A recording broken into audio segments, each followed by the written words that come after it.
Hello and welcome to your lecture on letter writing. Your objectives in this lesson are to use the correct structure and devices to write an accurate letter fit for purpose.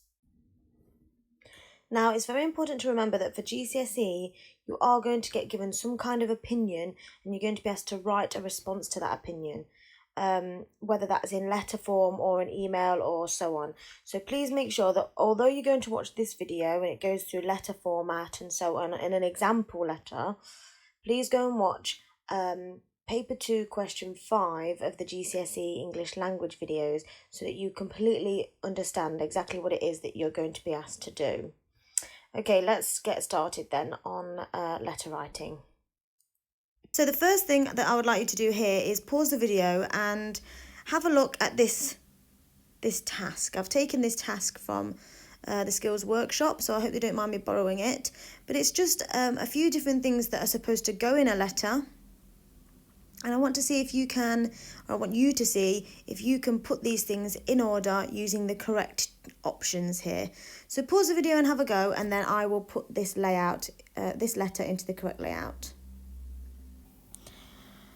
Okay, so if you've paused the video and had a go, what I would like to do is just go through how this layout would look. Now, we've got to be very careful because I'm just going through the layout in this case. This is not an ideal letter that I would like you to write for your functional skills exam. Okay, I will go through an example of an exam question and I will explain how I would prefer you to write it. Okay, so first of all, we need to have your address in this top corner. Okay, your address. That would be the perfect way to start your letter. Your address goes in the top right-hand corner. Don't use your actual address, just make something up. Okay, so your address could be 4 Caedmon Close. Instead, you could call it 10 Caedmon Road, just to make your life easier and you don't have to think of something randomly new. That's how you could do it. You then need their address, the person that you're writing to, okay? Now, it says there, the manager. Now, that's because in this example, you've been asked to write to the manager. If you miss that bit out and don't put the manager, that's okay. It's not the end of the world, all right? But I would suggest you either write the manager or you write the name of the person that you are writing to, okay? So either whoever you've been asked to write to or their name. But it's not the end of the world if you do miss that bit because you are then going to use their name again. Now, underneath their address, you will use the date, okay? Always the date next. All right. And then underneath that, you will have Dear Sir or Madam. In this case, it would be Dear Sir or Madam because you don't know their name. But if you did know their name, you would write that. So you could say, Dear Mr. Smith, or it might be, Dear Sadie Cubitt, you never know. Okay, whoever it is you've got to write to, you might have to put their name in. Okay, in this case, we don't know their name, so we use Dear Sir or Madam. Now, what you can do then underneath that is put a little regarding section. So it'd be like RE, and then in this case, because it was about a room booking, their section has been confirmation of room booking for week commencing 1st of April 2012. It just gives the reader a little bit of, an idea of what it's about, okay? What it's about in short, okay? It's like the subject section on an email. But if you miss that bit out, again, you won't be marked down for that, so don't worry, okay? The next thing you're going to have is your introduction, okay? Your introduction is who you are and why you are writing. We've then got the main body of the text. Now, your main body, I would suggest, this has only had one paragraph. Well, I wouldn't suggest that one paragraph is the best way to write a letter. So I would expect you in your main body to have paragraph 1, 2, and 3, as well as a conclusion. And I will go through that in more detail in a moment. But in the main body of your letter, definitely have more than one paragraph. This was a very short letter, so, it only really needed one paragraph. But in your questions that you're going to get in your functional skills exams, either at level 1 or level 2, you will definitely need more than one paragraph. Okay, you'll probably be marked down if you only wrote one paragraph. You wouldn't be able to score many marks anyway. After the conclusion, you will have like a little bit of a rounding off. Okay, I always recommend this bit because it just ends the letter nicely. In this case, he's put, I'm looking forward to staying with you. If you have any questions, do not hesitate to contact me at the address above. And then it says, yours faithfully. Okay, and yours faithfully is when we don't know their name. Okay, we don't know their name. And if we do know their name, we use yours sincerely. Okay, that's if we do know the name. Do know name. I will explain that again as we go through. And then he's just signed off with his name. Okay, John Smith. All right, so, and then you would sign off with your name. With name. Okay, now that's just the layout section that I wanted you to familiarise yourself with. Your main sections are your address, their address, the date, Dear Sir or Madam or Dear Mr. whoever. Again, you can have this section here, the regarding section, but it's not the end of the world if you don't. You then want your introduction, then your main body, which will consist of paragraphs and a conclusion, a little bit of a rounding off statement, the correct closing, the correct faithfully or sincerely, and then your name. That is the main layout of a letter, and you need to memorise it because it needs to be correct for you to get full marks in the exam. Okay, so what we're going to do now is we are going to have a look at how to better prepare for an actual functional skills question. So as I've said, more paragraphs are better. So just a quick recap. When writing your letter, you will have your correct layout for the address, your address, their address, the date, and the correct salutation. So whether that's Dear Sir or Madam or Dear Mr. Walters, whoever you're writing to, obviously. And you can have your RE section, your regarding section, if you want to. You will then put your introduction. Who are you? Why are you writing? There will be another video on how to write a really good introduction coming shortly. So if you want to watch that, please go ahead. Now, we don't use subheadings in letters, as I'm sure you're already aware, as per the previous task. So we are then expected to put those into paragraphs. Now, normally within a functional skills question, you will get like 3 pieces of information or 3 bullet points telling you what you need to write about. And I would suggest that you take these 3 bullet points or 3 pieces of information and I would put those into your paragraphs. I'm going to show you how that works in a moment. Okay. You will then have your conclusion. Okay, and your conclusion tells the reader what you've already told them. It's a summary. Okay. No new information in there. And you'll have the correct closing. Okay. Don't forget that little finishing off section. You know, I look forward to hearing from you about this matter, regarding this matter, and so on. Don't forget to pop that in there. But then you need your correct closing. Now, a good tip for remembering your closing is we don't use Sir or Madam, okay, and sincerely together. So no S's together. So if it's Sir or Madam, we must use faithfully because we don't use Sir and sincerely in the same letter. Okay, and then you sign off with your name. All right. So let's look at an example question and we can see how that all applies. This question says that planning permission for a large superstore, help needed to overturn decision.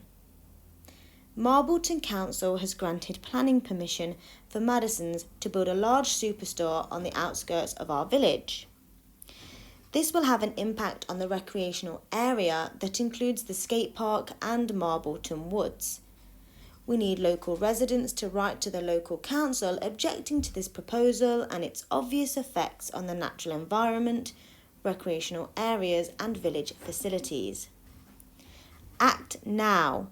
Write to Gloria Stevens, Planning Department, County Hall, Stanton Way, Marbleton, MB2 4AD.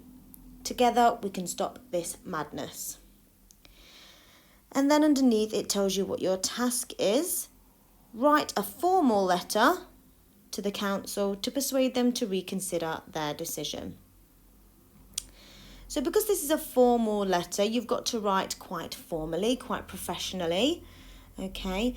There is also another video on formal and informal. So if you want to go ahead and watch that, then you can. So what I want to do is I want to use this section of the question to plan my answer. I don't want to take too long to plan my answer because I don't want to waste time. And the more you do plan when you're practicing, the easier it will be to write your question in the exam. Okay, to write your letter in the exam. So my plan. So now I'm not going to write in my plan that I'm going to use their address, my address. I should remember that. You need to remember the layout. Okay. In my quick plan, I'm just planning what I'm going to put in my paragraphs. Okay. Now I've put there Dear Gloria, but I'm actually going to put Dear Gloria Stevens because it's formal and I want to be a little bit more professional about it. And then I've just put their intro. I've not written a plan for my introduction. If you want to go and watch that video on well, not just yet, but it will be here soon, the video on writing a really good introduction, then that will help you. Who you are, why you are writing, basically. You know, my name is Sadie Cubitt. I'm writing to you because I completely disagree with the planning permission that has been granted for Madison's to build a large superstore on the outskirts of our village. Okay, you can use the question to write your introduction. Then what I was explaining on the previous slide is that you would use the 3 or 4 sections given to you in the question to write your letter. So the first section explains that Marbleton Council has granted planning permission for Madison's, which is obviously a company that owns superstores or runs superstores, to build a large superstore on the outskirts of our village. So in paragraph 1, I've just come up with a few things that I could write about in there. So I'm going to explain that the council has granted permission. Why? Why have you granted permission for this? We're not sure. We don't understand. It's been granted to Madison's. This is the kind of company that the Madisons are. This is what they do. It will be on the outskirts of our village, and we're just not happy about this. Okay. Now, obviously, they're just bullet points, and you've got to then expand on each of those in sentence form. And I'm going to show you that in a moment. But you've got to remember that this is just a fake letter.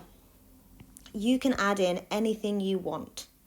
You can say that hundreds of children sit on the outskirts of the village, well, every day, sunbathing or playing on the hopscotch sections of the paths, whatever you want to put in there. Use your imagination, fake it, lie. It is not real.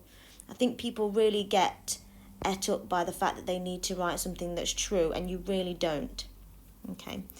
The second section of the question says that this will have an impact on the recreational area that includes the skate park and the woods. We need local residents to write to the local council objecting to this proposal and its obvious effects on the natural environment, recreational areas and village facilities. Now you can actually expand that into 2 paragraphs if you wanted to, which is more or less what I've done here. Okay, because there's quite a lot in there. And so in paragraph 2, I've just put in there some points. Explain why you can't let this happen. How will it affect? How will it affect the area? And expand on those points. Don't just write down that it'll affect the area. How? How will it affect the area? Again, make it up. Talk about who plays on the skate parks and in the woods. You know, do they hold events in the woods or on the skate parks? How will it affect that? Just, again, make it up. Do you have a memory of when you played there as a child? again, make it up. I've then circled this final section, but before I go on to that point, I just want to put down in paragraph 3, for example, a bit more to do with the second section. Talk about the natural environment and how it will be impacted. Okay, your big point here is how. Expand on those points. Talk about the use of the village facilities. What will need to be moved in order for this superstore to be built? Again, you can make that up. Make up some facilities that are there and how they'll be affected. Explain what you need them to do. You need to urge them to reconsider their decision to allow this planning to take place. Okay. You want to be quite persuasive in this letter. Okay. Again, another video you could probably go and watch is the video on language techniques, because it will explain different techniques that not only do you need to look out for in the reading exam, but techniques that you can use in the writing exam in order to make your letters or your writing more persuasive or more emotive, more emotional, okay? Finally, you have your conclusion, which is technically your paragraph 4, and you will summarise everything that you've just said in a few sentences in your letter. You know, use some motivational phrases that you might have used throughout the letter. All right, don't include anything new necessarily. All right, don't put in a new point about how it's going to affect the area. All right, but you could put in some motivational phrases. You know, we need to stop this madness, because it says it here. So we could put that in the conclusion if you wanted to. Okay, don't forget to keep persuading people. All right, you can use something like rhetorical questions. You know, how would you like it if someone came and put a massive superstore near your beautiful homes? You can use emotive language. You know, make them feel sad or guilty. All right. And then don't forget, as this is a letter, you need to sign it off correctly. We can use that finish that I told you about, okay, this bit here. I really hope you choose to reconsider your decision for this proposal. I hope to hear from you regarding this issue very soon. Yours sincerely, Sadie Cubitt. And the reason I've put yours sincerely is because I know her name. Know her name. Okay? Okay, let's look at a real answer from a student here. Okay, so as I'm reading through this, I want you to see if you can spot what's wrong with this example, and then I will go through what is wrong with it once I've read it through. Okay? So, Gloria Stevens, Planning Department, County Hall, Stanton Way, Marbleton. 1st of April, 2015. Dear Gloria Stevens, I'm writing this letter to you to express my views on the planning permission given to build a superstore on the edge of our small village, Marpleton. Firstly, one of the many effects on our village is the negative impacts on our local natural environment. The new superstore will certainly increase the pollution amounts due to the amount of people visiting, which will have a negative impact on our local wildlife. Secondly, the recreational areas will be affected by traffic, which will affect locals, especially the younger people of the village who enjoy socialising and spending time at our skate park. The rise in level of traffic will see the dangers of travelling to the skate park increase, as youths are more likely to be involved in an incident with a car, which is something nobody wants to happen. Also, the traffic will see a rise in noise and pollution levels, therefore having a negative effect on Marbleton Woods. Finally, the village facilities will be negatively impacted, as the number of people who will be in the village will prevent locals from visiting facilities which the village already has to offer. Yours sincerely, Luke King. Okay, so if you'd like to pause the video and just have another look through that and see if you can spot any other errors, please do so, and then I'll go through it. Okay, if you've paused the video, I'm going to go through the mistakes. So the first thing he has missed is his address. His address should have gone up here, okay? Unfortunately, he's missed that out. What a shame. Okay. Now, in her address, he's put Gloria Stevens. Planning Department should have a capital D, and so should Way, Stanton Way, because they're both places, okay? He's put the correct address though, and the date, and he's started it in the right way. All right, so that's good. We can notice that it's a formal letter. We can tell. He then goes on to give his introduction. I think you could always elongate an introduction a little bit. I'm writing this letter to you to express my views on the planning permission given to build a superstore on the edge of our small village, Marbleton. So Marbleton is with a B, not a P, Marbleton. Spelling mistake. Firstly, one of the many effects on our village is the negative impacts on our local natural environment. So he talks about it impacting his local environment, which is great, but because he said our local, we don't need impacts, we just need negative impact. Okay, I'm just picking out small bits here, it's not even that big of a deal. The new superstore will certainly increase the pollution amounts due to the amount of people visiting, which will have a negative impact on our local wildlife. Okay, that's fine. A little bit of a long sentence there and a little bit unclear. Okay, so be clear about what you're trying to say. Don't forget, I also mentioned expanding on the points. He hasn't said how, he's just said that it will. Okay, so how will it impact? Okay. Secondly, the recreational areas will be affected by traffic, which will affect locals. So here it must be affected, because when we use the word affected, it's basically a noun, or it's had an impact, okay? An actual impact on it. Whereas here, affect locals, that's fine, because affect is more of a verb. Affect is a verb, and it is used as in how it is doing something. Okay, and it's also an emotional effect, so you can use that there. Again, I'm just picking out bits where he's lost marks here and there. You might not have even noticed these ones. He's made a mistake there because for some reason it's gone down to the next line when it didn't need to. People of the village who enjoy socialising and spending time at our skate park. The rise in level of traffic, in the level of traffic, we'll see the dangers of travelling to the skate park increase, as youths are more likely to be involved in an incident with a car, which is something nobody wants to happen. Okay, here there's a little bit of a problem with like the way, not just here, but throughout this sentence, it's not written, it's again not very clear. Subject-verb agreement isn't perfect, so his grammar is a little bit off. Okay, and he's made a mistake here with to happen. No space.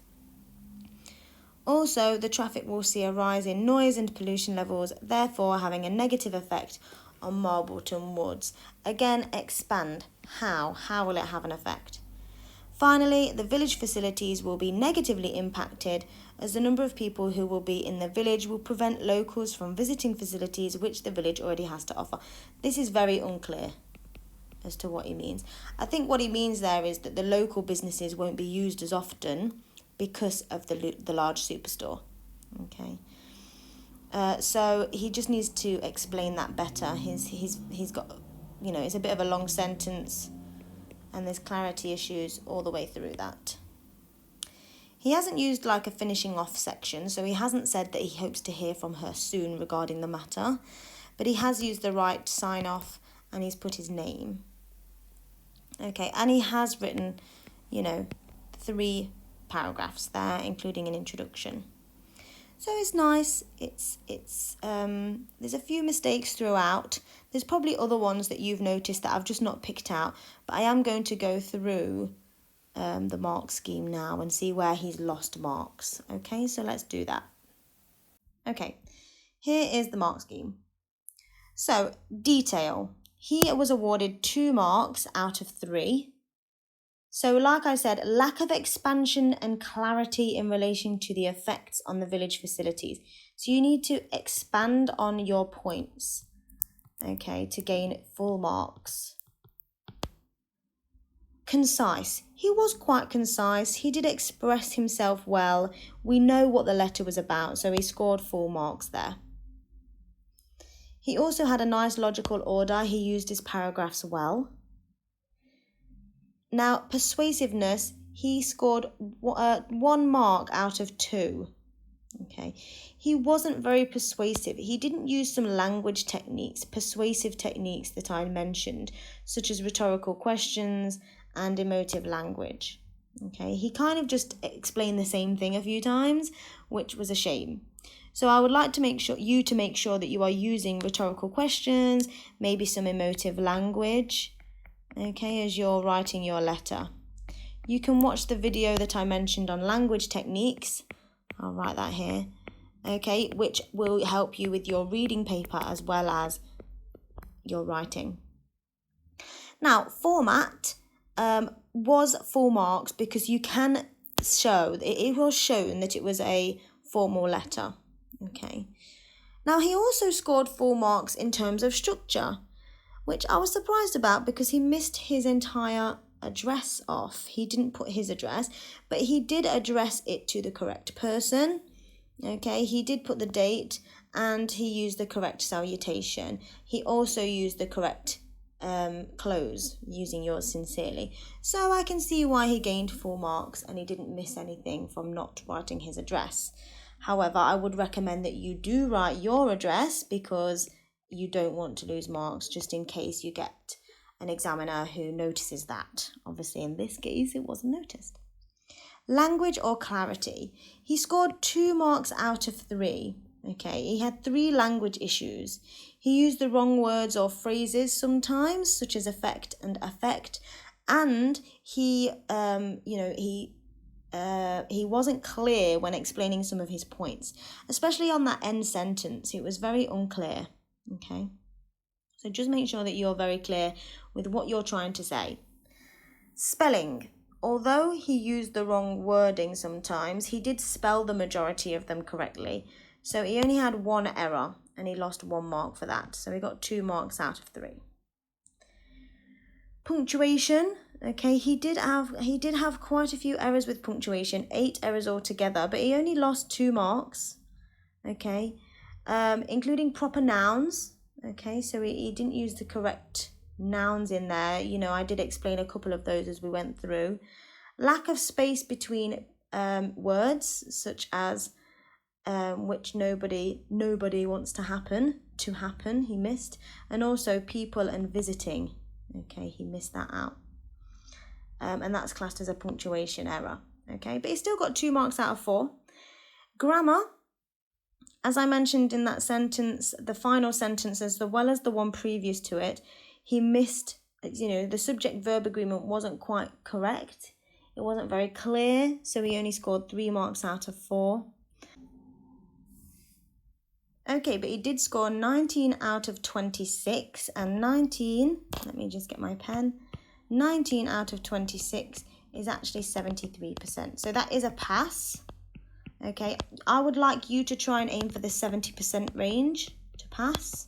Obviously, you do get 2 questions, so you want to try and get 70% across both to pass the writing exam. Some people have passed on 64% before, but I think if you try and get the 70%, you're not going to lose, or you're going to ensure that you pass. Okay, so the more that you revise and the more that you do, and try to make sure that you're using the paragraphs in the right way, you're very clear with your points, and you try not to mix up the subject-verb agreement too much. Okay, I will do a video on subject-verb agreement because it is something that people find tricky and they're not sure what it actually means, so I'll definitely do that. Okay, so I hope you feel confident now using the correct structure and some devices to write an accurate letter fit for purpose. As I mentioned at the beginning of this video, if you're doing GCSE, make sure you also watch paper 2, question 5, okay, because that will go through all of the ins and outs of answering that type of question. Okay, and good luck with your assignment based on letter writing, and I look forward to seeing how you do.